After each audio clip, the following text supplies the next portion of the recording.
I ruined my stepchild's childhood. The journal was pink with unicorns on the cover, the kind of thing any 8-year-old girl would love. But when I opened it that Tuesday afternoon in March, looking for scratch paper in Emma's backpack, the words on the first page made my blood freeze. My daddy doesn't really want me. Sarah says that's why mommy left when I was little. She couldn't stand watching daddy be mean to me anymore. My hands shook as I flipped through more pages, each entry dated and written in Emma's careful second-grade handwriting. But the vocabulary, the sentence structure, the poisonous thoughts, this wasn't coming from my daughter's mind. March 3rd, I had another nightmare about daddy yelling. Sarah says it's because my brain remembers things even when I don't want to. She says daddy used to yell at mommy too, and that's why she had to run away to protect herself. I'd never yelled at Emma. Not once. And her mother Rachel hadn't run away, she'd abandoned us when Emma was 18 months old, leaving nothing but a note saying she wasn't ready to be a mother, and divorce papers served 3 weeks later. March 8th, Sarah made my favorite cookies today, and we talked about how daddies sometimes pretend to love their kids but don't really mean it. She says I'm lucky to have her now because she'll never lie to me like daddy does. Sarah. My wife of 2 years, the woman who'd swept into our lives when Emma was 6, promising to be the mother figure my daughter desperately needed. The woman who volunteered to help Emma with homework, who insisted on tucking her in at night, who'd convinced me that Emma's increasing behavioral problems at school were just adjustment issues that would resolve with time and patience. I sank into Emma's desk chair, my legs giving out as I continued reading. Entry after entry, all following the same pattern. All dated from the past 8 months. All filled with lies about me, about Rachel, about Emma's worth and place in our family. March 15th, I asked daddy if he loved me today and he said yes, but Sarah explained that grown-ups say that even when they don't mean it. She says if daddy really loved me, he wouldn't work so much and leave me with babysitters. Sarah never leaves me. She says that's what real love looks like. The babysitters. Christ. I'd been working overtime for months, trying to save money for the house Sarah wanted, the one with the bigger backyard and better schools. She'd encouraged it, saying she was happy to watch Emma, that it was good bonding time for them. My phone buzzed. A text from Sarah, running errands with Emma. Home by 6. Love you. I looked at the timestamp. 3:47 p.m. They'd been gone since I left for work this morning, probably off somewhere having another one of their special talks, where Sarah fed my daughter more poison wrapped in cookies and concern. The front door slammed downstairs, followed by Emma's voice and Sarah's laughter. My heart hammered as I quickly photographed the journal pages with my phone, then placed everything back exactly as I'd found it. Daddy? Emma's voice drifted up from the kitchen, uncertain and small. So different from the confident, giggly girl she'd been 3 years ago. Coming, sweetheart, I called back, my voice surprisingly steady. As I headed downstairs, one thought crystallized with perfect clarity: I was going to destroy the woman who was destroying my daughter. But I had to be smart about it. Strategic. Because if I screwed this up, Emma would pay the price. The kitchen scene looked perfectly normal, Sarah at the counter unpacking groceries, Emma at the table with a coloring book, a plate of chocolate chip cookies between them. The domestic bliss I'd thought was real for 2 years. There's my hard-working husband, Sarah said, crossing over to kiss my cheek. Her perfume was the same vanilla scent Emma had started wearing lately. How was your day? Fine, I managed, watching Emma carefully. She glanced up at me for maybe half a second before returning to her coloring, her small shoulders hunched forward. When had she stopped running to hug me when I came home? Emma and I had the most wonderful day, Sarah continued, her hand resting possessively on Emma's shoulder. We went to that new bookstore on 5th Street, then had lunch at Rosie's Diner. Didn't we, sweetie? Emma nodded without looking up. Her crayon, red, pressed so hard against the paper it was leaving gouges. What did you get at the bookstore? I asked, pulling out the chair across from her. Just some journals, Sarah answered before Emma could speak. Emma's really taken to writing lately. It's so healthy for children to express their feelings, don't you think? Journals. Plural. My stomach clenched. That's great, Em. Maybe you could read me some of your stories sometime. Emma's crayon stopped moving. She looked at Sarah, who smiled that patient, understanding smile I'd once found so attractive. Oh, you know how children are about their private thoughts, Sarah said lightly. Emma's writing is very personal, aren't they, honey? Like a diary. We talked about how some thoughts are just between her and her journal. And you, Emma said quietly. Well, yes, sometimes Emma likes to share with me. But only because she trusts me. Sarah's fingers tightened slightly on Emma's shoulder. Trust is so important, isn't it? Especially when someone is feeling confused or hurt. I forced my expression to remain neutral. Of course. Emma, you know you can talk to me about anything too, right? For just a moment, something flickered in my daughter's eyes. Hope, maybe. Or longing. But then Sarah's hand moved to stroke Emma's hair, and the moment was gone. Daddy's very busy with work, Emma recited, the words coming out flat and rehearsed. Sarah says it's okay that you don't have time because she has lots of time for me. The words hit like physical blows. Sarah's smile never wavered. I always have time for you, I said, my voice tight. You're the most important thing in my life. Emma finally looked at me directly, and what I saw in her 8-year-old eyes nearly broke me. Doubt. Fear. And underneath it all, a desperate want to believe me that was being systematically crushed. Actions speak louder than words, Emma said, another phrase that definitely didn't come from her vocabulary. That's what Sarah says. Sarah says a lot of things, I replied carefully. The temperature in the room seemed to drop 10 degrees. Sarah's smile sharpened. I just try to help Emma understand the world, she said. Children need honesty, even when the truth is difficult. Especially when they're dealing with abandonment issues. Abandonment issues. Emma was 8. She shouldn't even know those words, let alone believe they applied to her. Maybe we should discuss Emma's understanding later, I suggested. After bedtime. Of course, Sarah agreed. Emma, why don't you go wash up for dinner? I'll call you when it's ready. As Emma gathered her crayons and headed upstairs, she paused at my chair. For a heartbreaking moment, I thought she might hug me. Instead, she whispered, "Are you going to leave too, Daddy?" Before I could answer, she was gone, leaving me alone with my wife and the suffocating weight of what I discovered. Sarah began humming as she returned to unpacking groceries, as if she hadn't just orchestrated another scene in my daughter's psychological torture. The war for Emma's soul had already begun. I was just now realizing I'd been losing it for months. That night, after Emma was asleep and Sarah was in her bath, I sat in my home office with a legal pad and started documenting everything I could remember. Every behavioral change in Emma over the past 8 months. Every time Sarah had volunteered to handle Emma's problems alone. Every conversation that suddenly made sense in this horrifying new context. The pattern was meticulous. When Emma started having nightmares in October, Sarah insisted she could handle the bedtime routine better since Emma seems more comfortable talking to me. When Emma's teacher Mrs. Rodriguez called about her grade slipping in November, Sarah took the meeting alone, saying I was too busy with work. When Emma stopped asking me to read bedtime stories in December, Sarah explained that Emma was growing up and establishing independence. I'd been proud of Sarah for stepping into the mother role so naturally.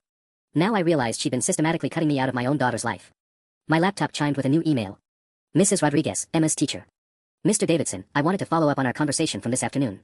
I'm still concerned about Emma's recent essay assignment where she wrote about feeling invisible at home. When I asked her about it, she mentioned that her stepmother helps her understand her feelings through writing exercises. While I appreciate parental involvement, some of the themes Emma's expressing seem quite mature for her age. Could we schedule a meeting to discuss strategies for helping Emma process whatever she's experiencing? I have openings Thursday at 3 p.m. or Friday at 4 p.m. Conversation from this afternoon. I'd been in back-to-back meetings all day. My phone showed no missed calls from the school. I scrolled through my contacts and dialed Mrs. Rodriguez's number, knowing she often stayed late for parent calls. Mr. Davidson. Thank you for calling back. Mrs. Rodriguez, I need to clarify something. I didn't speak with you this afternoon. A pause. Oh. I'm sorry, I assumed. Your wife called around 2 p.m. She identified herself as Emma's mother and said she was calling on behalf of both of you. She seemed very knowledgeable about Emma's situation. Emma's mother.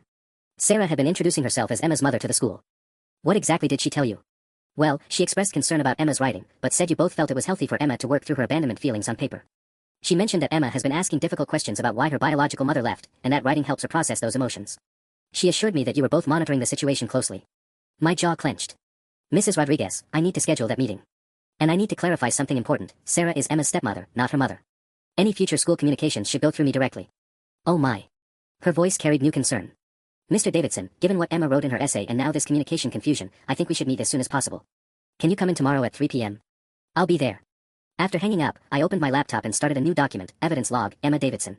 I typed Mrs. Rodriguez's name and our conversation details, then added the journal entries I'd photographed. The bathroom door opened upstairs. Sarah's voice drifted down, sickeningly sweet, honey. I'm heading to bed. Don't stay up too late with work. Just finishing up, I called back, minimizing the document. I waited until I heard our bedroom door close, then pulled out my phone and scrolled through 2 years of text messages with Sarah. Now that I knew what to look for, the manipulation was everywhere. The subtle suggestions that Emma needed professional help that never materialized. The comments about Emma being difficult or attention-seeking that had shaped my responses to my daughter's behavior. The way Sarah positioned herself as the understanding mediator between Emma and me. A soft sound from the hallway made me freeze. Footsteps on the stairs, small, careful ones. Emma appeared in my office doorway in her purple pajamas, clutching her stuffed elephant. Daddy. I can't sleep. Come here, sweetheart. I minimized everything and opened my arms. She hesitated for just a moment. When had she started hesitating before hugging me? Then climbed onto my lap. Emma, can I ask you something important? She nodded against my chest. Do you remember being happy? Before Sarah moved in with us. Her small body went rigid. Sarah says I only remember the good parts because I was little. She says my brain is trying to protect me from the sad memories. I closed my eyes, holding my daughter closer.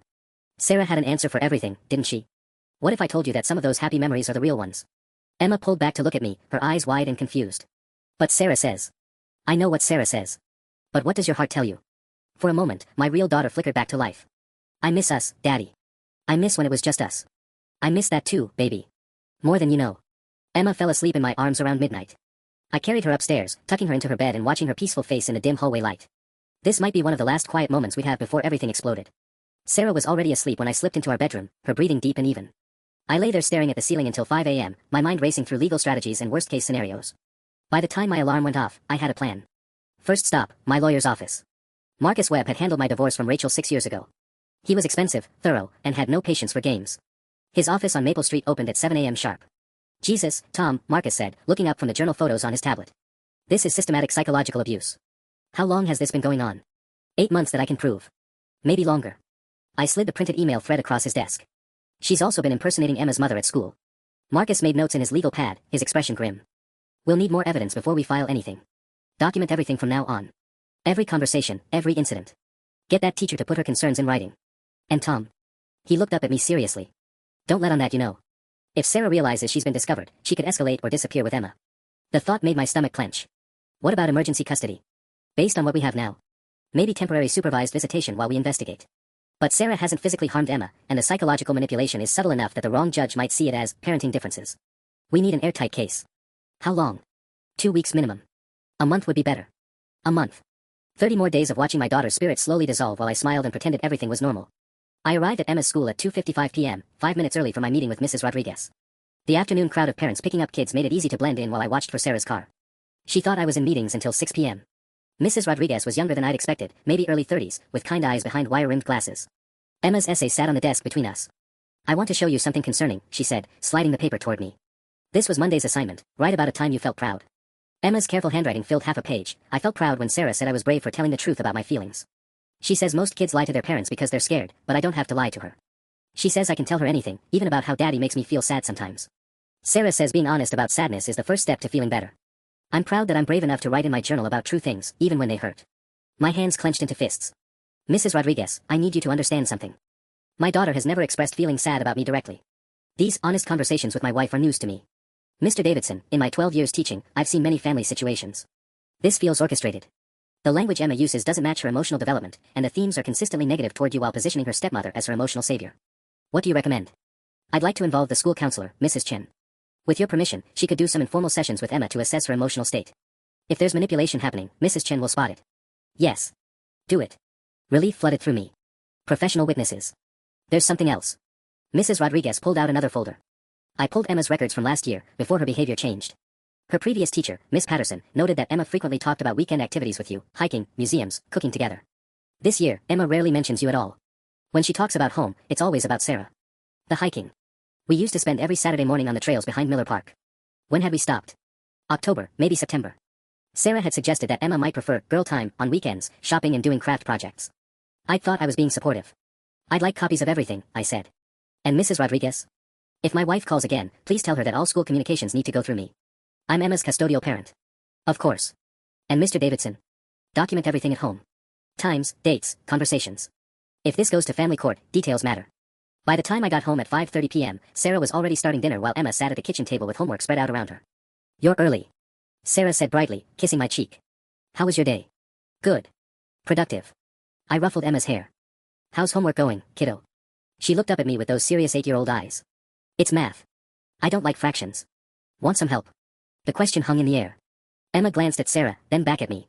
Sarah usually helps me. I'm sure Daddy's too tired from his long day, Sarah said smoothly. Besides, we have our system, don't we, Emma? Our system. Like everything else, Sarah had established ownership over Emma's homework, bedtime routine, school problems. I'd been systematically excluded from my own daughter's daily life. Actually, I'd love to help, I said firmly. It's been too long since we worked on math together. Sarah's smile flickered for just a moment before returning full force. Of course. I'll finish dinner while you two work. As I sat down next to Emma and looked at her worksheet, she whispered, Sarah says you don't really like helping with homework. She says you just do it because you have to. Emma, look at me. I waited until she met my eyes. I love helping you with anything. I always have. Do you remember last year when we turned that multiplication worksheet into a treasure hunt? A small smile tugged at her lips. We hid the problems all over the house. And you found every single one. You were so proud. I remember, she said softly. Behind us, I heard Sarah's knife hit the cutting board a little harder than necessary.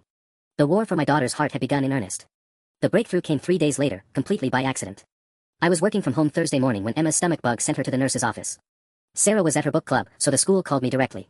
As I signed Emma out at the main office, Mrs. Chen, the counselor Mrs. Rodriguez had mentioned, appeared beside us. Mr. Davidson. Perfect timing. Emma, how are you feeling, sweetheart? Better, Emma said quietly, leaning against my leg. I was hoping to chat with you both sometime soon. Emma, did you know your daddy and I went to college together? Emma looked up at me with surprise. It was the first spark of curiosity I'd seen in her eyes in months. Really, Daddy? Really? Mrs. Chen was 2 years ahead of me at state. She was already the smartest person in the psychology department. Mrs. Chen laughed. Your daddy was pretty smart too. Emma, maybe next week you and I could have some fun sessions during your lunch period. I have some really cool art supplies, and sometimes drawing helps kids express feelings that are hard to put into words. Can I, Daddy? The eagerness in her voice made my chest tight. When had she started asking Sarah for permission for everything? Of course, sweetheart. As we walked to my car, Emma slipped her small hand into mine. Such a simple gesture, but I realized she hadn't done it in weeks. Daddy? Mrs. Chen seems nice. She is. And Emma? You can tell her anything you want. Anything at all. Emma was quiet for a long moment. Even if Sarah says some things are private. My heart hammered. Especially then. That afternoon, while Emma napped off her stomach bug, I sat in my office cataloging everything I'd noticed in the past week. The journal entries had expanded. I'd found 2 more notebooks hidden in Emma's closet, filled with the same poisonous thoughts written in my daughter's careful handwriting. I photographed every page. But more importantly, I was documenting the real-time manipulation. Tuesday night, when Emma had excitedly told Sarah about our math homework session, Sarah's response had been perfectly calculated. That's wonderful, honey. I'm so glad Daddy finally has time to help. I know how sad you've been that he's usually too busy. The phrase, finally has time, reframed my involvement as an exception rather than a return to normal. And the reminder about being too busy reinforced the narrative that I'd been neglecting Emma. I'd written down Sarah's exact words, along with Emma's confused expression. Wednesday morning brought another revelation. I'd gotten up early to make Emma pancakes, something we used to do every week before Sarah moved in. Emma's face had lit up when she saw them, but then Sarah appeared in the kitchen. Oh my, pancakes. What's the special occasion? She'd asked, her tone suggesting pancakes were unusual rather than a forgotten tradition. No occasion, I'd said. Just wanted to make my girl happy. Well, isn't Daddy being sweet today? Sarah had said to Emma. Just remember to save room for the healthy breakfast I packed for school. The healthy breakfast that positioned Sarah as the responsible parent and me as the indulgent one offering empty treats. My phone rang, interrupting my documentation. Marcus Webb. Tom, I've got news. I had a colleague run a background check on Sarah Chin Morrison, your wife's maiden name from her driver's license. My blood chilled. Sarah's last name was Patterson, not Morrison. She told me Chin was her middle name, after her grandmother. What did you find? 2 previous marriages, both ending in acrimonious custody battles. In Arizona, she was married to David Morrison for 3 years. He had 2 kids from his first marriage, a boy and a girl, ages 7 and 9. The divorce records show allegations of parental alienation, but she moved to Colorado before the case concluded. The room started spinning. And the second marriage? Colorado. James Patterson, widower with a 6-year-old daughter. Marriage lasted 18 months. Court records show he filed for emergency custody removal, claiming Sarah was systematically destroying his daughter's mental health. The case was sealed, but I have a contact in Denver who remembers it. Patterson's daughter started having severe behavioral problems, nightmares, academic decline. Sound familiar? I gripped the phone tighter. What happened? Patterson 1. Complete removal of Sarah from the child's life, restraining order included. Tom, your wife has done this before. Twice. She has a pattern of targeting single fathers with young daughters. The calculating nature of it hit me like a physical blow. Sarah hadn't fallen in love with me, she'd hunted us. Emma and I were just her latest victims in some sick psychological game. Marcus, how fast can we move now? With this information? Very fast. I'm drafting emergency custody papers tonight. We file tomorrow morning. After hanging up, I sat in my office chair, staring at Emma's latest journal entry on my phone screen. Sarah says some people aren't meant to be parents, even when they try really hard. She says Daddy loves me but doesn't know how to show it right. I wish I could help him learn. Sarah had been rewriting my daughter's entire reality, making Emma complicit in her own psychological destruction by convincing her that understanding my limitations was an act of love. But now I had proof that this wasn't personal failure, it was professional predation. The front door opened downstairs. Sarah's voice called out cheerfully, I'm home. How's our patient doing? I minimized everything and headed downstairs, my mind crystal clear for the first time in months. Tomorrow, this nightmare would begin to end. I woke up at 3 a.m. Friday morning to find Emma's side of my bed occupied. She'd crawled in sometime during the night, curled up between Sarah and me like she used to do when she was smaller. Sarah was still asleep, her arm possessively draped over Emma's small form even in unconsciousness. As I watched them in the dim light filtering through our bedroom curtains, Emma's eyes fluttered open. She looked at me with that serious expression that had become too familiar. Daddy, she whispered. Are you going to send me away? The question hit like ice water. What? Emma, no. Never. Why would you think that? She glanced at Sarah, then back at me. Sarah says sometimes daddies get tired of kids who are too much work. She says that's probably what happened with my first mommy. I had to bite the inside of my cheek to keep from exploding. Instead, I carefully lifted Emma from between us and carried her back to her room, settling into the rocking chair beside her bed. Emma, I need you to listen very carefully. I will never, ever send you away.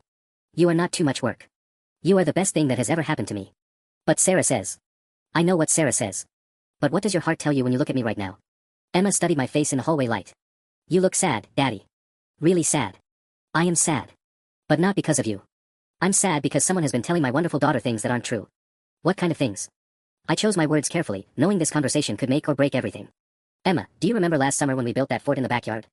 Just you and me. A real smile crossed her face. We used all the couch cushions and made a secret password. What was our password? Emma and Daddy forever, she recited, then her expression faltered. But Sarah says I'm too old for forts now. Do you feel too old for forts? She shook her head quickly. I liked our fort. I liked when it was just us. Me too, sweetheart. More than you know. I tucked her back into bed and sat with her until she fell asleep. By the time I returned to our bedroom, Sarah was awake, sitting up with her arms crossed. Everything okay? She asked, but her tone carried an edge I'd never heard before. Emma had a bad dream. She's been having those more frequently. It's probably anxiety about all the changes lately. Sarah's voice was carefully neutral. Children Emma's age often struggle with processing complex emotions about family dynamics. Family dynamics. As if Emma's distress was natural rather than manufactured. What kind of changes? I asked. Oh, you know. Growing up, becoming more aware of adult relationships. She's been asking a lot of questions about her biological mother lately. Difficult questions. I kept my expression blank. Such as, why Rachel really left. Whether you blame Emma for the divorce. Whether she'll end up abandoned again if she's not good enough. Sarah reached over and touched my arm. I've been trying to help her work through these fears, but some damage runs very deep. The manipulation was breathtaking. Sarah had created Emma's fears, then positioned herself as the solution to problems she'd invented. Maybe we should consider family counseling, I suggested. Sarah's grip on my arm tightened almost imperceptibly. I don't think Emma's ready for that kind of formal intervention. She's just started trusting me with her real feelings. Bringing in an outsider might make her retreat emotionally. Of course. Sarah couldn't risk a professional witness to her psychological warfare. Well, I said carefully, let's see how she does with Mrs. Chen at school first. Mrs. Chen. Sarah's voice sharpened. When did that get arranged? Yesterday, when I picked Emma up. Mrs. Chen thought some art therapy might help with Emma's anxiety. In the dim bedroom light, I watched Sarah's face cycle through emotions, surprise, anger, calculation, then back to concerned stepmother. I wish you'd discussed it with me first. I know Emma's emotional patterns better than anyone. I'd hate for mixed messages to confuse her more. I'm sure Mrs. Chen will coordinate with us. Of course. Sarah settled back against her pillow. I just want what's best for Emma. We both do.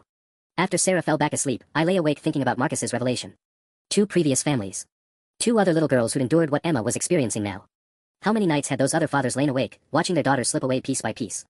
At 6 a.m., I slipped out of bed and drove to Marcus's office. The emergency custody paperwork was ready, 23 pages documenting Sarah's systematic psychological abuse, her false identity, her history of targeting single fathers. The evidence was overwhelming. We file at 9 a.m. when the courthouse opens, Marcus said. Emergency hearing will likely be Monday or Tuesday. Are you ready for war? I've been ready since I found that journal. Tom, you need to understand, once we file these papers, Sarah will know everything's blown up. She might escalate, get desperate. Don't leave Emma alone with her, not even for 5 minutes. I checked my watch. 7:30 a.m. Sarah would be getting Emma ready for school right now, probably sitting beside her at the kitchen table, continuing her daily dose of poison disguised as breakfast conversation. What if she tries to run with Emma? I've already contacted the school. They have instructions not to release Emma to anyone but you until this is resolved. And I've got a private investigator on standby if Sarah tries to disappear. As I drove home, my phone rang. Emma's school. Mr. Davidson. This is Mrs. Rodriguez. Emma's not feeling well this morning, and Mrs. Morrison came to pick her up about 20 minutes ago. She said you'd approved it, but given our recent conversation, I wanted to confirm. My blood turned to ice. I did not approve that. Do not let Emma leave with her. Oh no. Mr. Davidson, they're already gone. I was already running back to my car before Mrs. Rodriguez finished talking. My hands shook as I dialed Sarah's number, straight to voicemail. Then Emma's little flip phone that I'd given her for emergencies, also voicemail. Marcus, I said, calling my lawyer while speeding toward home. Sarah took Emma out of school. They're gone. Shit. Okay, don't panic. She probably just took Emma home, maybe sensed something was off. Check the house first, then call me back. But I knew our house would be empty before I even pulled into the driveway. Sarah's car was gone. The spare key we kept under the garden gnome was missing. When I let myself in through the garage, the silence felt different, not just quiet, but hollow. Emma's room confirmed my worst fears. Her favorite stuffed animals were gone. The pink unicorn journal was missing from her backpack. Clothes scattered across her bed like Sarah had packed in a hurry. I ran to our bedroom. Sarah's jewelry box was empty. Her passport was gone from my desk drawer, and worse, so was Emma's. I'd given it to Sarah months ago to keep safe with our other important documents. My phone buzzed. A text from an unknown number, don't worry. Emma and I are somewhere safe while I figure out what's best for her. You've caused enough damage. S. I screenshot the message and immediately called Marcus back. She's running, I said. Took Emma's passport, clothes, everything. I'm calling Judge Morrison for an emergency order right now. What's Sarah's car? Silver Honda Civic, license plate. I closed my eyes, trying to remember. GHJ 4829. Got it. I'm also calling the police and issuing an Amber Alert. This is kidnapping now, Tom. Kidnapping. The word made everything real in a way that froze my blood. Emma was out there somewhere with a woman who had spent months systematically destroying her sense of reality, and now that woman was desperate. I was pacing the kitchen when my phone rang again. This time it was a number I recognized, Emma's phone. Hello. Daddy. Emma's voice was small and scared. Sarah says we're going on a surprise trip, but I don't want to go.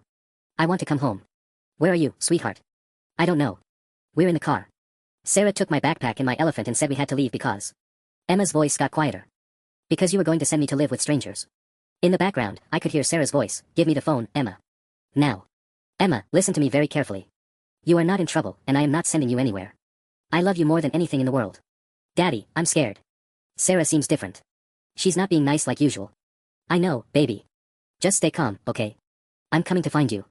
Give me the phone. Sarah's voice was sharp now, all pretense of patience gone. The line went dead. I immediately called the number back, but it rang straight through to voicemail. Sarah had turned it off. Marcus called back within minutes. Judge Morrison signed the emergency custody order. Amber Alert is active. Every cop in the state is looking for that Honda Civic. Tom, where would she go? I tried to think through my panic. Sarah had mentioned family in Oregon once, a sister in Portland. But that seemed too obvious. She was smarter than that. Then I remembered something from our early dating days. Sarah had talked about a cabin her ex-husband owned in the mountains, somewhere she'd gone to, think, after their divorce. She'd mentioned it was isolated, peaceful, somewhere you could disappear from the world. But which ex-husband? And which mountains? My phone buzzed with another text from the unknown number. Emma is finally safe from your toxic influence. I won't let you destroy her like you destroyed her mother's love. We're starting fresh somewhere you'll never find us. The delusion in that message was terrifying. Sarah genuinely believed she was saving Emma from me. In her twisted mind, she was the hero of this story. I forwarded the message to Marcus and started tearing through Sarah's things, looking for any clue about where she might run. Hidden in her jewelry box, I found a business card for Mountain View Realty, Vacation Rentals, with a handwritten note on the back, cabin number 47, key under Blue Rock. It wasn't much, but it was something. The Mountain View Realty office was 40 minutes away in Cedar Falls, a small tourist town nestled against the Cascade foothills. I called ahead while speeding down Highway 18, my hands gripping the steering wheel so tight my knuckles had gone white. Mountain View Realty, this is Janet. This is an emergency, I said, cutting straight to the point. I need information about cabin rentals. My wife may have taken my daughter there without permission. Oh my. Sir, I can't give out guest information without. This is a kidnapping situation. The police are involved. Amber Alert is active. I rattled off Sarah's description and the Honda's license plate. Please. My 8-year-old daughter is missing. A pause. Hold on, let me check our system. The longest 90 seconds of my life passed while Janet searched. Finally, sir. I show a cash rental this morning for cabin 47. Woman matching your description, paid for 3 nights up front. She had a little girl with her who seemed upset. Where is cabin 47? Timber Ridge Road, about 15 miles up the mountain. But sir, it's pretty isolated up there. No cell service past mile marker 12. If this is really a police matter. They're already on their way, I lied, then called Marcus immediately after hanging up. Found them. Cabin 47, Timber Ridge Road near Cedar Falls. I'm heading there now. Tom, wait for the police. If Sarah's having a breakdown. Emma called me scared out of her mind. I'm not waiting. I could hear Marcus cursing as I ended the call. He was right to be worried. Sarah had spent 8 months systematically manipulating my daughter's reality. Now that her plan had collapsed, there was no telling what she might do. The drive up Timber Ridge Road was a nightmare of switchbacks and gravel. My phone lost signal exactly where Janet had predicted, at mile marker 12. The Honda Civic would have struggled on this terrain. Sarah had probably been driving in second gear for the last half hour. At 2:47 p.m., I spotted the silver car parked beside a weathered log cabin. Emma's pink backpack was visible through the rear window, along with 2 hastily packed suitcases. No sign of movement from inside the cabin. I parked 50 yards away and approached on foot, trying to stay quiet on the gravel driveway. Through the front window, I could see into a small living room with a stone fireplace. Emma was sitting on a couch, still in her school clothes, clutching her stuffed elephant. She looked terrified. Sarah paced back and forth in front of her, gesturing wildly with her hands. Even through the glass, I could see she was agitated in a way I'd never witnessed. Gone was the calm, controlled woman who'd been poisoning my daughter's mind for months. This Sarah looked manic, desperate. I crept closer to the window, straining to hear their conversation. Not going back to that house, Sarah was saying. Your father doesn't appreciate you, Emma. He never has. I'm the only one who truly understands what you need. But I want to go home, Emma said, her voice barely audible. I want my daddy. Your daddy doesn't want you. Sarah's voice cracked with emotion. Why do you think your mother left? Because she saw what I see, that he's not capable of real love. But I can give you everything you need. We'll start over, just us. A real mother and daughter. Emma started crying. You're not my mother. You're scaring me. I'm the only mother you've ever had. Sarah dropped to her knees in front of Emma, gripping her small shoulders. Your biological mother abandoned you because she couldn't stand watching your father's coldness. I saved you from that same fate. That's when I saw Emma's expression change. Something clicked behind her 8-year-old eyes, maybe the desperate edge in Sarah's voice finally pierced through months of careful manipulation. For the first time, she was seeing Sarah clearly. That's not true, Emma whispered. Daddy loves me. He makes me pancakes and helps with math and builds Fort San. Those are lies your mind created to protect itself. Sarah shook Emma harder. I've been trying to help you see the truth, but you keep believing his manipulation. I'd heard enough. The front door was unlocked. The confrontation that followed happened in slow motion and lightning speed simultaneously. I burst through the cabin door just as Sarah's grip on Emma's shoulders tightened. Let go of my daughter. Sarah spun around, her face cycling through shock, rage, and something that looked almost like relief. Emma broke free and ran to me, sobbing as she buried her face against my chest. How did you? Sarah started, then her expression hardened. You can't have her back, Tom. I won't let you destroy her the way you destroyed us. Sarah, listen to me very carefully, I said, keeping my voice steady while Emma's small body shook against mine. This ends now. We're going home. Home. Sarah laughed, a sound with no humor in it. That house stopped being her home the day you started choosing work over your own child. I'm the one who's been there for her tears, her nightmares, her questions about why her daddy doesn't love her enough to. I created those nightmares. The words exploded out of me. I know what you've been doing, Sarah. The journals, the lies about Rachel, turning my daughter against me piece by piece. For just a moment, Sarah's mask slipped completely. What I saw underneath was cold calculation mixed with genuine delusion. She really believed her own narrative. Emma needed to understand the truth about her situation, she said quietly. Children deserve honesty about their parents' limitations. You made me write those things, Emma whispered against my shirt, her voice muffled but clear. In the car, you told me I had to keep writing them or Daddy would get in trouble. Sarah's face went white. Emma, you're confused. You wanted to express your feelings. You told me what feelings to have. Emma pulled away from me just enough to look at Sarah directly. You said if I didn't write about being sad, then Daddy would think I was lying about everything. The pieces clicked together with horrifying clarity. Sarah hadn't just been manipulating Emma's thoughts, she'd been manufacturing evidence of my supposed neglect through coerced journal entries. Documentation that would look damning in family court. My God, I breathed. You were building a custody case. All of this was to take Emma away from me legally. Sarah straightened, and for a moment the composed woman I'd married flickered back to life. Emma deserves a parent who puts her first. I've given her more stability in 2 years than you managed in 6. Stability? I gestured around the isolated cabin. You kidnapped her from school and brought her to the middle of nowhere. I protected her from what you were planning. Sarah's voice rose again. Did you think I didn't see the legal papers on your desk? The background checks. You were going to try to have me removed from her life. So she had known. Probably for days. The school pickup, the hurried packing, it hadn't been impulse. It had been escape. Because I found out what you really are, I said. 2 other families, Sarah. 2 other little girls you did this exact same thing to. Emma looked between us, confusion replacing fear. What other families? Sarah's composure cracked again. Those situations were completely different. David's children were older, more set in their ways. And James, he was. He was what? Another single father you targeted because his daughter needed a mother figure. Stop, Sarah said sharply. You're upsetting Emma with this adult conversation. But Emma wasn't upset, she was listening intently, her 8-year-old mind processing information that finally made sense of the past 8 months. Sarah, she said quietly, did you do this to other kids before me? The question hung in the air like smoke. Sarah opened her mouth, then closed it. For the first time since I'd known her, she had no carefully crafted response. Emma, sweetheart, Sarah finally said, sometimes adults have complicated histories. You did. Emma's voice was small but certain. You made other kids write mean things about their daddies too. The sound of gravel crunching outside made us all freeze. Through the window, I could see 2 police cruisers winding up the mountain road. Sarah saw them too. Her face went through a rapid series of expressions, panic, calculation, then resignation. This isn't over, Tom, she said quietly. Emma will always know I was the one who truly cared about her emotional well-being. Even now, even caught and cornered, she couldn't stop trying to poison my daughter's mind. But Emma surprised us both. No, she said, taking my hand firmly. Daddy cares about me. He came to find me. The police officers who entered the cabin weren't the sympathetic rescue team I'd hoped for. The older one, Sergeant Mills according to his badge, looked at the scene with barely concealed irritation, a domestic dispute interrupting his Friday afternoon shift. His younger partner, Officer Kane, seemed more alert, but his eyes kept darting between Sarah and me like he couldn't figure out who the real threat was. Sir, we're going to need you to step away from the child, Sergeant Mills said to me. What? No, I'm her father. Sarah kidnapped her from school. That's not what the lady told us when we spoke on the radio, Mills replied, his hand resting casually on his belt. She says you've been threatening her, that she took the child somewhere safe while she figured out next steps. My stomach dropped. Sarah had called the police herself, spinning the narrative before I could get there. Even now, even caught red-handed, she was 3 steps ahead. Officer, there's an active Amber Alert, I said desperately. Call it in. Check the system. We did check, Officer Kane said, consulting his notepad. Amber Alert was issued at 11:47 a.m. for Emma Davidson, age 8. But ma'am here says she's the child's legal guardian and that you've been. She's my stepmother. Emma's voice cut through the confusion. My daddy is Tom Davidson. He didn't threaten anybody. Sarah moved closer to Emma, her voice taking on that patient, understanding tone I now recognized as weaponized manipulation. Emma, honey, you're confused and scared. Remember what we talked about in the car? Sometimes when adults are fighting, children feel like they need to. Stop telling me what I feel. Emma's explosion surprised everyone. You made me write lies about Daddy. You said if I didn't, he would get in trouble, but you were the one getting him in trouble. Officer Kane's expression shifted, becoming more focused. What kind of lies? Emma looked at me, then back at Kane.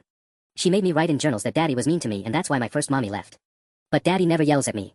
And she said I had to keep writing them or something bad would happen. That's not, Sarah started, but Sergeant Mills held up a hand. Ma'am, let the child talk. She made me write them every day after school, Emma continued, her voice getting stronger. And she told me not to tell Daddy because it would make him sad. But then she would read them and say I was being very brave for telling the truth about my feelings. Officer Kane knelt down to Emma's eye level. Sweetheart, do you have these journals with you? Emma nodded and pointed to her backpack.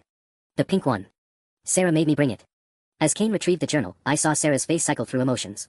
The calculating look was back, like she was running through scenarios in her mind. Officers, Sarah said carefully, Emma has been struggling with abandonment issues since her biological mother left. Her father works constantly, leaving Emma with sitters and daycare. I've been trying to help her process these feelings through therapeutic writing, but... Therapeutic writing that portrays her father as abusive? Kane interrupted, flipping through the journal pages. His expression grew darker with each entry. Ma'am, this isn't therapy. This is coaching. That's when Sarah played her final card. Tom, please, she said, tears appearing in her eyes with practiced ease. I know you're angry about Emma and me bonding, but she needs stability. Taking her away from the only mother figure she's ever known will cause irreparable psychological damage. The performance was flawless, concerned stepmother, reluctant to cause family drama but forced to protect a vulnerable child. If I hadn't seen the real Sarah 20 minutes earlier, even I might have been convinced. But Emma had seen it too.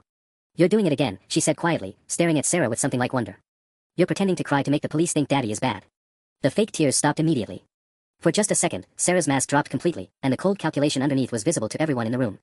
Officer Kane closed the journal. "Ma'am, I'm going to need you to come with us." The silence in the cabin stretched for what felt like hours but was probably only seconds.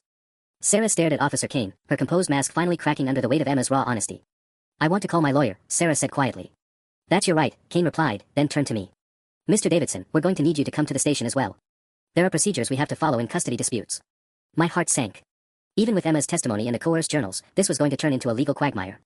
Sarah was smart enough to know that once lawyers got involved, the truth would get buried under motions and countermotions. "Daddy, I don't want to go with her anymore," Emma whispered, pressing closer to my side. "You won't have to, sweetheart. I promise." As we prepared to leave the cabin, Officer Kane pulled me aside. "Mr. Davidson, off the record. That journal is disturbing as hell.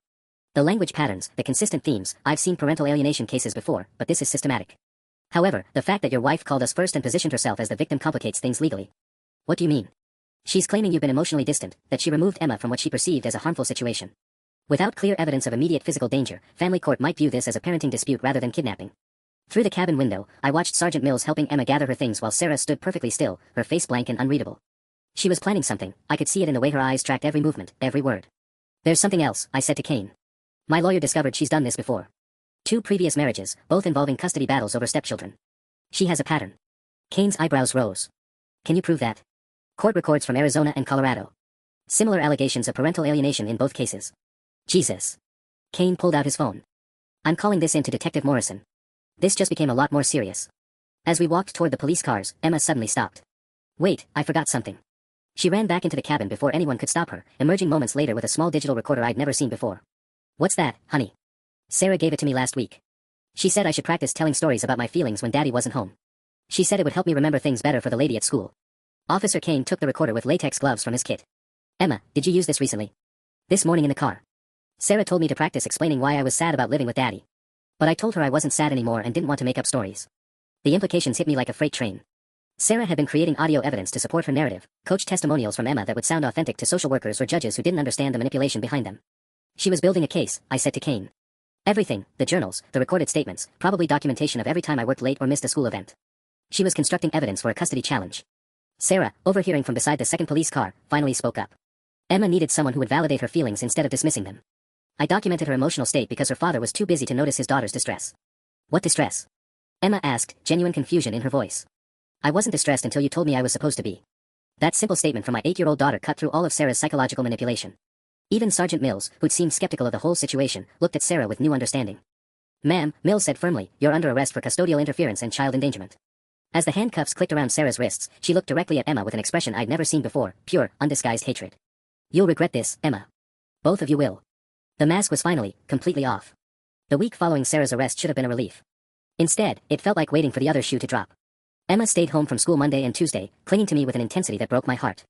She'd wake up at 2 a.m. asking if Sarah was coming back, if the police had let her go, if we were safe. I'd hold her until she fell back asleep, then lie awake myself wondering the same things. Wednesday morning brought the first real complication. Marcus called at 7:15 a.m., his voice tight with controlled anger. "Tom, Sarah made bail yesterday evening. Posted by someone named Patricia Chen, her sister from Portland." My blood went cold. "She's out." "Gets worse. Her lawyer filed a motion claiming you coached Emma's statements to police. They're arguing the journal entries were legitimate therapeutic exercises taken out of context, and that Sarah's removal of Emma from school was a reasonable response to discovering your retaliatory custody filing." "That's insane," Emma told the police. "An 8-year-old's testimony against a woman with a master's degree in child psychology who presents as the concerned stepmother." "Tom, Sarah's lawyer is good. Rebecca Nash, she specializes in defending women accused of parental alienation. Her strategy is to flip the script and paint you as the alienating parent." I watched Emma push Cheerios around her bowl, her appetite gone since Friday. She'd barely eaten in 3 days, jumping at every sound, asking me to check the locks twice before bed. "What's our next move?" "Emergency hearing is set for Friday at 2 p.m. Judge Catherine Morrison, she's tough but fair." The good news is I got the recorder Emma found examined by our tech specialist. There are 37 separate recordings spanning 3 weeks, all of Sarah coaching Emma to practice statements about feeling unsafe and emotionally neglected at home. Some relief flooded through me. That proves the coaching. It proves coaching occurred, yes. But Nash is claiming it was legitimate therapy for a child struggling to articulate complex emotions about family dynamics. Marcus paused. Tom, you need to understand, Sarah has twisted this situation so completely that she's positioned herself as Emma's advocate against your alleged emotional neglect. She's not denying the recordings exist, she's reframing their purpose. After hanging up, I knelt beside Emma's chair. How are you feeling today, sweetheart? Scared, she whispered.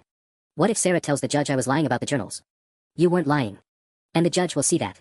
Emma looked at me with those serious 8-year-old eyes. Daddy, why did Sarah want to take me away from you? How do you explain predatory psychological manipulation to a child? How do you tell your daughter that some people are sick in ways that make them hurt children for reasons that don't make sense? Some grown-ups have problems in their brains that make them think wrong thoughts, I said carefully. Sarah thought she could be a better parent to you than me, but she went about it in a very bad way. By making me write lies. By making you confused about what was true and what wasn't. But you figured it out, Emma. You were braver than I was. That afternoon, Mrs. Chen called me into school for an emergency meeting. Emma had finally agreed to return to classes, but something had happened during her session with the counselor. Mr. Davidson, Emma broke down during our art therapy session today, Mrs. Chen explained, sliding a drawing across her desk. She drew this and became extremely agitated. The picture showed 3 figures, a tall man, a small girl, and a woman with long dark hair. But the woman's face was scribbled out violently with black crayon, the paper torn in places from the pressure. She kept saying, I can't remember her face right, Mrs. Chen continued. When I asked what she meant, Emma said Sarah's face in her memory kept changing, sometimes nice, sometimes scary, sometimes she couldn't see it at all. Is that normal? For a child who's experienced psychological trauma? Yes. Emma's mind is trying to process 2 completely different versions of the same person.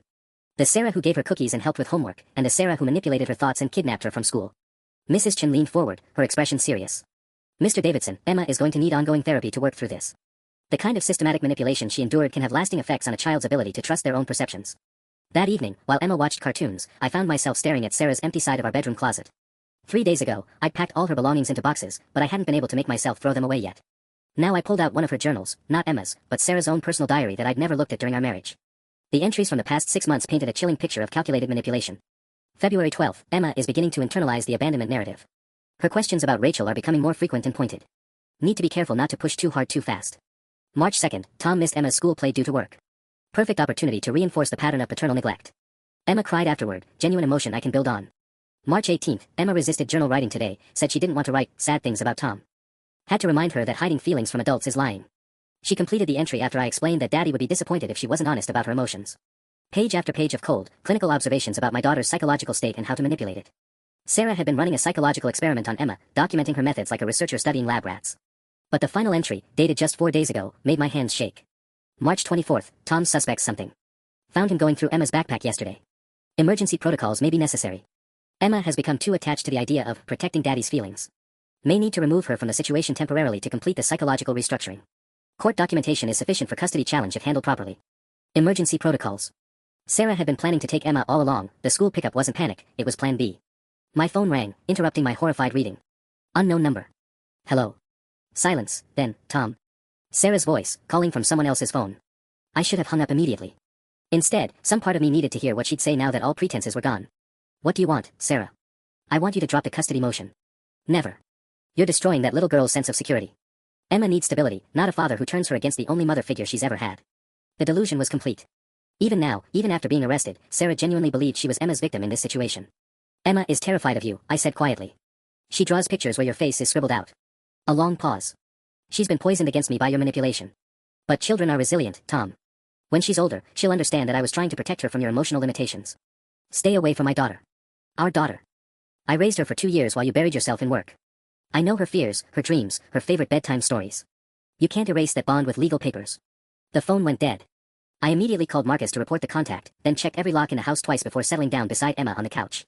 Daddy, who was on the phone, she asked without looking away from her cartoon. I couldn't lie to her. Not after everything Sarah had put her through with lies. It was Sarah, sweetheart. But she can't come here. The police won't let her. Emma was quiet for a long moment. She sounded sad when she talked to me in the car. But not the kind of sad that makes you want to help. The scary kind. My 8-year-old daughter had just articulated something it had taken me months to understand. Sarah's emotions weren't genuine reactions, they were tools she used to manipulate situations. Friday's hearing couldn't come fast enough. Friday morning arrived gray and drizzly, matching my mood as I helped Emma get ready for what could be the most important day of our lives. She'd barely slept, crawling into my bed twice during the night asking if today was when the judge decides who I live with. At 8:47 a.m., my phone buzzed with a text that made my stomach drop. Marcus, emergency. Rebecca Nash filed a motion at 8:30 claiming Emma is being coached by you now. They have evidence of inappropriate father-daughter conversations. Need to meet ASAP. I dropped Emma at my sister Karen's house, the one place I knew she'd be completely safe, and raced to Marcus's office. The motion Rebecca Nash had filed was 12 pages of legal manipulation that reframed every conversation Emma and I had shared since Sarah's arrest. They're claiming you've been programming Emma against Sarah, Marcus said grimly, sliding the papers across his desk. Nash has statements from Sarah's sister Patricia claiming Emma seemed confused and coached when they spoke briefly at a grocery store on Tuesday. What grocery store? Emma's been with me constantly except for school. Exactly the problem. Nash is arguing that your isolation of Emma from Sarah's family members constitutes parental alienation. They're saying Emma's change in attitude toward Sarah is evidence of your coaching, not Sarah's manipulation. I stared at the legal documents, watching my nightmare twist into new shapes. This is insane. They're using Emma's recovery from psychological abuse as proof that I'm abusing her. It gets worse. Marcus pulled out another set of papers. They found Emma's former babysitter, Mrs. Henley, remember her from last summer? Nash got a statement claiming you were increasingly critical of Sarah around Emma, making comments about Sarah trying too hard to be a mother. My memory flashed back to July, when Sarah had thrown Emma an elaborate princess-themed birthday party that felt more like a performance than a celebration. I'd mentioned to Mrs. Henley that Sarah sometimes seemed more focused on looking like the perfect mother than on what Emma actually wanted. At the time, it had felt like harmless venting. They're taking normal parenting conversations and weaponizing them, I said. Rebecca Nash specializes in this, Tom.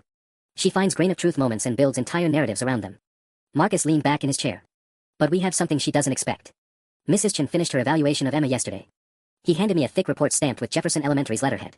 I flipped to the summary page and felt my first real hope in days. Clinical assessment indicates clear evidence of systematic psychological manipulation consistent with parental alienation syndrome. Child demonstrates classic symptoms of coercive control including manufactured emotional responses to father figure, scripted language patterns inconsistent with developmental stage, and acute anxiety when discussing stepmother relationship. Recommend immediate termination of contact between child and stepmother pending comprehensive family therapy evaluation. This is from a licensed school psychologist, Marcus said. Nash can try to spin grocery store encounters and babysitter gossip, but she can't argue with clinical findings from an independent professional. At 1:30 p.m., I sat in the courthouse hallway watching Emma color in a Disney princess book while we waited for our case to be called. She'd been unusually quiet during lunch, picking at her grilled cheese sandwich and asking careful questions about what would happen in the courtroom. Daddy, what if the judge believes Sarah's lies about you? Before I could answer, I saw Sarah walk through the courthouse doors with a woman who had to be her sister Patricia, same dark hair, same calculating eyes. Sarah looked completely different than she had at the mountain cabin.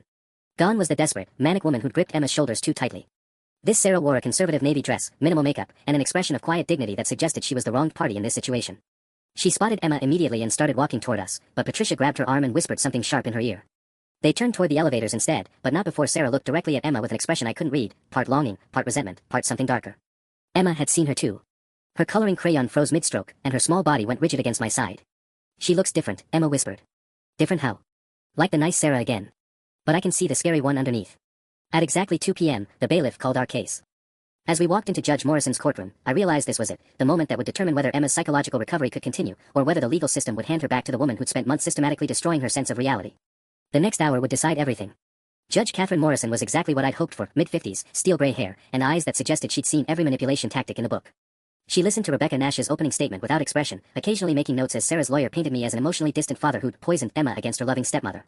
Your Honor, Nash said, gesturing toward Sarah, my client spent 2 years nurturing this child, helping her process complex abandonment issues, only to have her genuine therapeutic efforts twisted into allegations of manipulation when Mr. Davidson discovered Emma was expressing honest feelings about their relationship. I watched Emma sitting in the gallery behind me, coloring quietly while a court advocate sat beside her.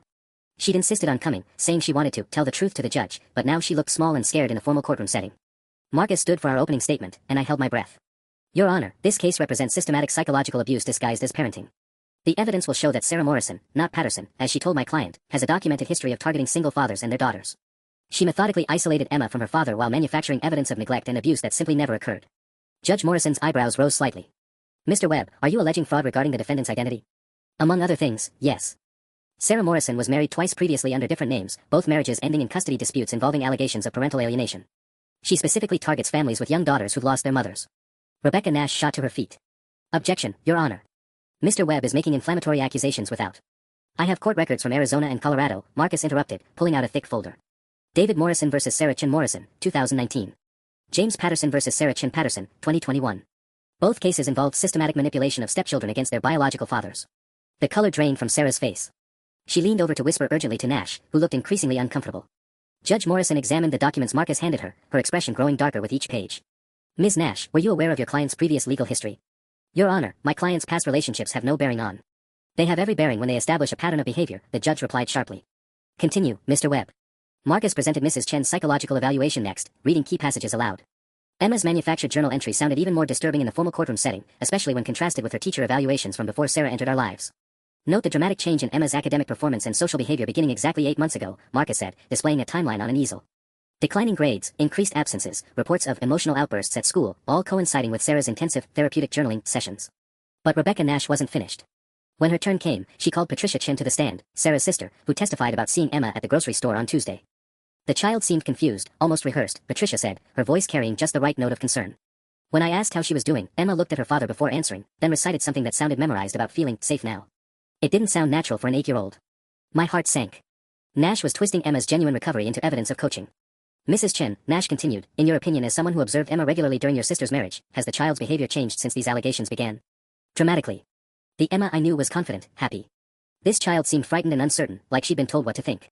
It was masterful manipulation, taking Emma's trauma responses and reframing them as evidence of my manipulation rather than Sarah's. Then Nash played her trump card. Your Honor, I'd like to call Emma Davidson to the stand. The courtroom went silent. Judge Morrison frowned. Ms. Nash, this child has been through significant trauma. I'm hesitant to. Your Honor, if Emma has truly been coached by her father, brief questioning will reveal inconsistencies in her testimony. If she hasn't been coached, then her statements will be consistent and genuine. I looked back at Emma, who was staring at Sarah with that same serious expression. Then she stood up. Judge lady. Emma's voice was small but clear. Can I talk now? Judge Morrison looked surprised but nodded gently. Of course, Emma. Would you like to come up here and talk to me? Emma walked to the witness stand with more composure than I'd seen from her in months. The court advocate helped her into the chair, adjusting the microphone to her height. Emma, Judge Morrison said kindly, do you understand that you should tell me the truth about everything? Yes, ma'am. Sarah taught me that lying to grown-ups is very bad.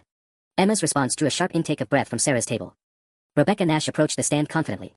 Emma, you love your daddy very much, don't you? Yes. And you want to live with him? Yes. Has your daddy told you what to say about Sarah? Emma tilted her head, considering the question seriously. He told me to tell the truth. Sarah told me what the truth was supposed to be. Nash's confident expression flickered. What do you mean? Sarah said the truth was that Daddy didn't really love me, and I should write that in my journals. But that wasn't true. That was Sarah's truth that she wanted me to have. Emma, sometimes children misunderstand. I didn't misunderstand. Emma's voice grew stronger. Sarah made me practice saying things about Daddy on her recorder. She said if I didn't practice, I would forget to tell people how sad I was. But I wasn't sad until she told me I was supposed to be. I watched Sarah's face crumble as her own psychological tactics were dissected by the 8-year-old she tried to manipulate.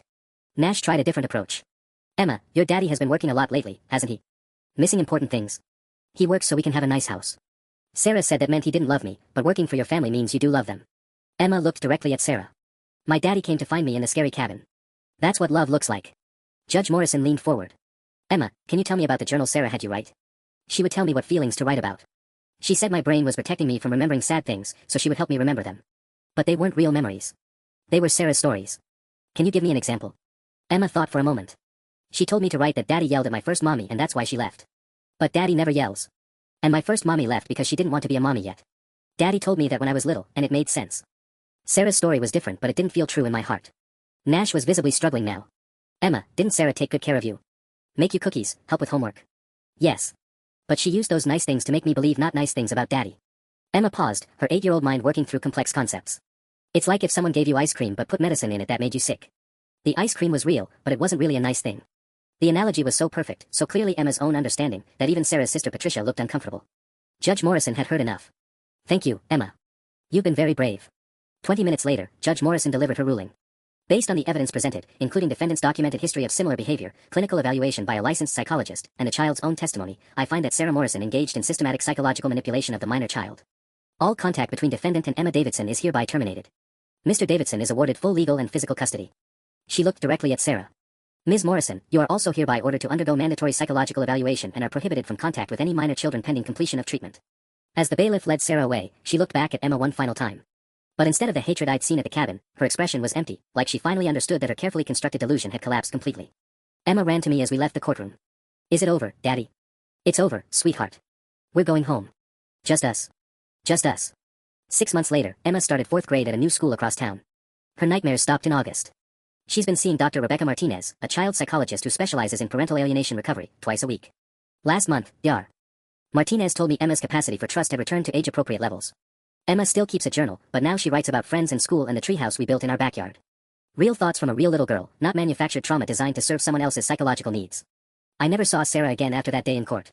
According to Marcus, she moved back to Oregon and is reportedly under supervised psychiatric care. Emma asks about her sometimes, usually wondering if Sarah will get better and stop hurting kids. I tell her that's up to Sarah and the doctors helping her.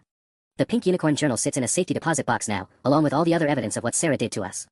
Someday Emma might want to read it, to understand how close we came to losing each other forever. But for now, she's busy being 8 years old and happy.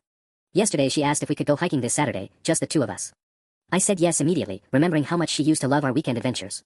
As we planned our route over breakfast, Emma looked up from her cereal and smiled, the real smile I thought I'd lost forever. Daddy. I'm glad it's just us again. Me too, sweetheart. Me too. The title was right, I had ruined my stepchild's childhood.